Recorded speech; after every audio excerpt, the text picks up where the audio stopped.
Glória a Deus. Voltamos para Atos, capítulo 9.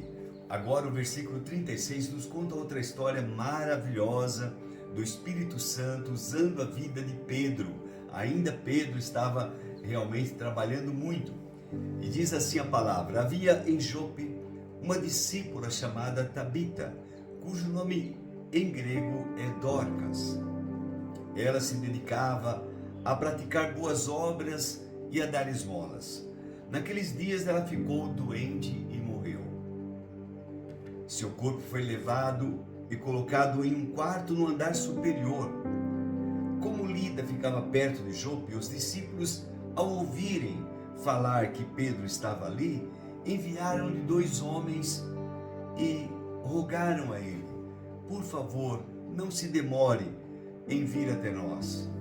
Pedro foi com eles e, quando chegou, foi levado para o quarto do andar superior.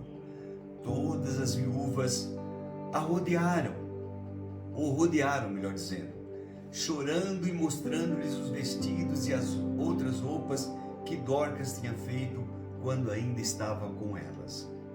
Pedro mandou que todos saíssem do quarto. Depois ajoelhou-se e orou, e voltou-se para a mulher morta e disse: Tabita, levante-se. Ela abriu os olhos e, ao ver Pedro, sentou-se, tomou-a pela mão e ajudou-a a pôr-se em pé. Chamando os santos e as viúvas, apresentou-a viva. Este fato se tornou conhecido em toda a cidade de Jope, e muitos creram no Senhor. Pedro ficou em Jope durante algum tempo com um curtidor de couro chamado Simão. Irmãos, que coisa linda! Esta passagem, claro, nos comove de ver a unção, a graça, o poder de Deus sendo manifesto na vida de um homem. Eu olho para os detalhes e vejo a ressurreição de Dorcas como algo maravilhoso mesmo. Pedro, quando chegou naquele quarto, quando chegou naquele lugar onde estava morta, ele não fez um espetáculo, ele não fez assim algo alvoroçando as pessoas, não, ao contrário, ele mandou que saíssem todos, e ali ele ficou, ele e Deus, ele se ajoelhou, e ele orou, e ele buscou. Houve certamente, irmãos, uma unção, uma graça, uma direção de Deus na vida de Pedro. Foi por isso que ele não fez alarde nenhum, simplesmente voltou-se para aquela mulher morta e disse: Tabita, levante-se, levante-se. E a palavra de Deus diz que na mesma hora aquela mulher abriu os olhos e sentou-se. Isso não é maravilhoso? Isso é maravilhoso. Pedro, tomando-a pela mão, ajudou a pôr-se em pé. Lembra que Pedro já fez isso com aquele aleijado lá na entrada da Porta Formosa. Pegou-o pela mão e ajudou a ele ficar em pé. Agora era a vez de Dorcas.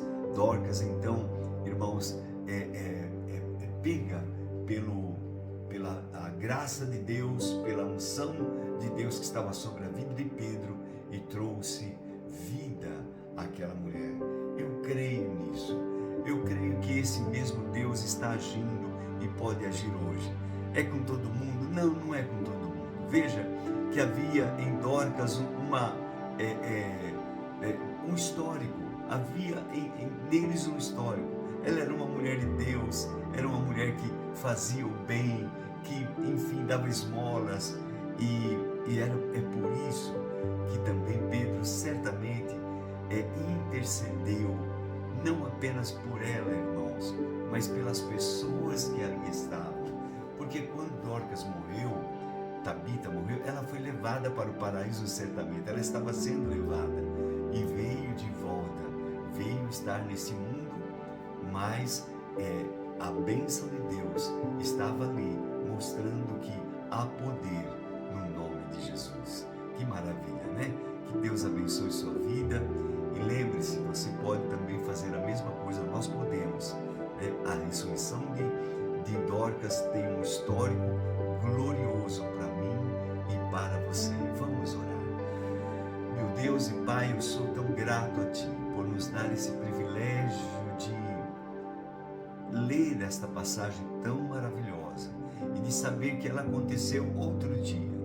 Há 2000 anos atrás, aproximadamente, o Teu servo Pedro se ajoelhou e orou, e o Senhor ouviu a voz dele e deu vida àquela mulher. Meu Deus, eu creio que a mesma coisa pode acontecer aqui em Mococa, pode acontecer em Catanduva, em Rio Preto, onde o Senhor quiser.